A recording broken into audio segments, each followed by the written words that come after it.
Movie की शुरुआत में हमें एक फैमिली दिखाई जाती है। यह फैमिली कैरेबियन सी आई थी अपने बेटे बेन का जन्मदिन मनाने के लिए। शुरुआत में सब कुछ बिल्कुल नॉर्मल चल रहा था। जूलियन यानी बेन की माँ समुद्र में स्विमिंग करने के लिए कूदती है और बेन और उसके पिता टॉम फिशिंग में बिजी होते हैं। अचानक जूलियन को लगता है कि समुद्र में कोई बड़ी चीज उसके आसपास घूम रही है। जब वह रुकती है और देखती है तो समुद्र बिल्कुल नॉर्मल लगता है, लेकिन फिर कोई अचानक उसे समुद्र में खींच लेता है। साथ ही यॉट के इंस्ट्रूमेंट्स पर वार्निंग सिग्नल भी आता है, मगर बेन और टॉम इस पर ध्यान नहीं देते क्योंकि वे फिशिंग में बिजी थे। जूलियन अपनी जान बचाने के लिए टॉम को बार बार आवाज देती है, लेकिन कोई उसकी तरफ ध्यान नहीं देता। थोड़ी देर बाद फॉर्चुनेटली टॉम नोटिस करता है कि जूलियन यॉट से दूर जा रही है और वह तुरंत स्विमिंग करके उसे बचा लेता है। बेन भी इंजन स्टार्ट करके यॉट को जूलियन के पास ले आता है। जब टॉम जूलियन को डूबने से बचाता है, वही बेन और कैसी मिलकर उसे यॉट पर उठाते हैं। इसके बाद टॉम कैसी पर थोड़ा गुस्सा हो जाता है और कहता है, तुम्हारा ध्यान कहाँ था? मैंने कहा था कि अगर कोई स्विमिंग के लिए जाए तो दूसरी उस पर नजर रखेगी।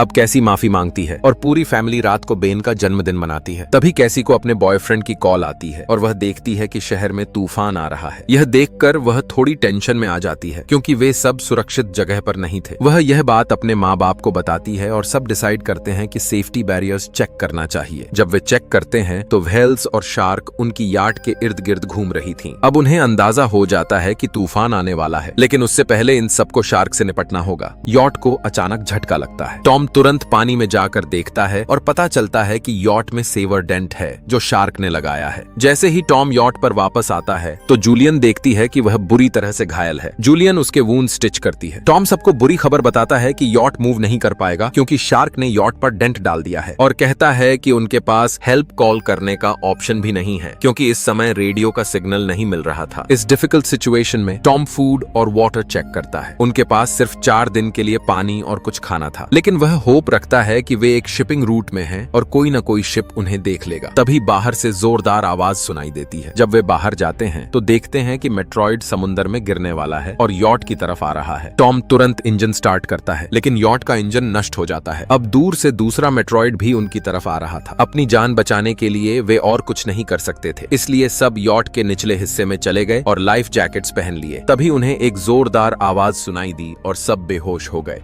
जब सब होश में आए तो देखा कि सब जिंदा थे, लेकिन सबको हल्की सी चोटें आई थीं। सबसे सरप्राइजिंग यह था कि यॉट में होल होने के बावजूद यॉट में पानी नहीं आया था। जब टॉम और बेन बाहर गए तो देखा कि यॉट एक पथरीले एरिया में पहुंच गई थी। यह जगह पूरी तरह बदल चुकी थी। जहां पहले पानी था, अब सिर्फ पहाड़ थे। टॉम कंपास निकालकर डायरेक्शन चेक करता है। फिर टॉम को पता चलता है कि जमीन में कुछ गड़बड़ हो गई है। जमीन के सारे पोल उलट पुलट हो गए थे। जहां नॉर्थ पोल था वहां अब साउथ पोल था और साउथ पोल की जगह नॉर्थ पोल चला गया था। और जहां पहले रेगिस्तान था अब वहां समुद्र का पानी पहुंच गया था। मतलब अब समुद्र रेगिस्तान में तब्दील हो गया था। जब यह सब समझ में आया तो सब शॉक में आ गए। और एक और हार्ट टचिंग बात यह थी कि टॉम ने बताया कि इस प्रोसेस में इंसान यानी ह्यूमंस शायद मर गए होंगे। कैसी इतनी शॉक में थी कि वह होश ही खो बैठी। अब वह कैबिन में बंद हो जाती है और किसी से बात नहीं करती। जूलियन अपना बचा हुआ खाना कलेक्ट करना शुरू करती है और बेन अपने जन्मदिन के बैलून हवा में उड़ाता है, सोचकर कि अगर कोई जिंदा है तो वह उनकी मदद करेगा। टॉम रेडियो के जरिए किसी से कांटेक्ट करने की कोशिश करता है। वह एक्सपेक्ट कर रहा था कि कोई रिस्पांस नहीं आएगा, लेकिन सरप्राइजिंगली एक रिस्पांस आ गया। यह रिस्पांस दिया कैप्टन ने, जो एक छोटी सबमरीन में था, और उसके साथ भी वही हाल हुआ था। कैप्टन टॉम को बताता है कि धरती के पोल्स बदल गए हैं। ये अपनी जगह लगभग 1 हफ्ते में वापस आ जाएंगे। समुद्र का पानी भी लौट आएगा और उस समय पानी की लहरें बहुत खतरनाक होंगी। इसलिए कप्तान सलाह देता है कि कोई ऊंची सी जगह ढूंढो और वहां चले जाओ। जूलियन तुरंत अपने बच्चों को सामान बांधने के लिए कहती है। टॉम कैप्टन से विनती करता है कि सबमरीन में उनके बच्चों के लिए जगह बना दी जाए, लेकिन कप्तान कहता है कि सबमरीन छोटी है और उसमें सिर्फ एक ही इंसान की जगह है। यहाँ टॉम कैप्टन से मिन्नत करता है कि दोनों बच्चों को एडजस्ट कर ले और बदले में जो भी मदद चाहिए वह करेगा। कैप्टन भी मान जाता है। टॉम सबमरीन का लोकेशन अंदाजा लगाता है और जूलियन को बताता है कि सिर्फ 2 दिन में वहां पहुंच जाएंगे। मतलब पानी आने से पहले उनके बच्चों को सुरक्षित सबमरीन में भेज देंगे और फिर उनकी जिंदगी सुरक्षित हो जाएगी। अगली सुबह पूरी फैमिली सफर के लिए तैयार हो जाती है। तभी टॉम ने दूर से एक अजीब आदमी देखा जो अपने कुत्ते के साथ चल रहा था। टॉम ध्यान देता है कि आदमी घायल है। पास आने के बाद टॉम उसे पानी देता है, लेकिन जैसे ही आदमी ने पानी पिया वह टॉम पर हमला कर देता है। जूलियन, जो दूर से यह सब देख रही थी, उनकी ओर दौड़ती है। वह आदमी अपने हाथ में पकड़ा हुआ खंजर टॉम में घोंप देता है और उसे बुरी तरह मार देता है। जूलियन अपने पति को तो बचा नहीं पाती, लेकिन अपने बच्चों को बचाने के लिए यॉट में चली जाती है। जूलियन बच्चों को कैबिन में छुपाती है और कैसी को फ्लेयर गन देती है और कहती कहती है कि इसे केवल इमरजेंसी में इस्तेमाल करना। यह बताते ही किलर याट के कैबिन के दरवाजे तक पहुंच जाता है। जूलियन भागकर वॉशरूम में चली जाती है और अपने जख्मों की सिलाई करती है। इधर किलर को जब कुछ खाने को मिलता है तो वह जल्दी से खाना खा लेता है। उसे देखकर ऐसा लग रहा था कि वह कई दिनों से भूखा है। खाना खाने के बाद जब किलर जूलियन को मारने के लिए पीछे आता है तो देखता है कि कैबिन खाली है। असल में जूलियन बोट के होल से भाग गई होती है, लेकिन बदकिस्मती से किलर का कुत्ता जूलियन को देख लेता है और भौंकना शुरू कर देता है। जूलियन उसे मारकर बोट के नीचे छुप जाती है। किलर उसे नहीं देख पाता, लेकिन जब उसकी नजर अपने कुत्ते पर जाती है तो उसे समझ आता है कि जूलियन बोट से निकल गई है। अब किलर जैसे ही बोट से उतरता है, जूलियन दूसरी तरफ टूटी हुई शीशे की जगह से घुसकर वापस बोट में आ जाती है। मगर जूलियन की किस्मत खराब थी। थोड़ी ही देर बाद किलर ने उसे पकड़ लिया। उसने जूलियन के बाजुओं को मजबूती से पकड़कर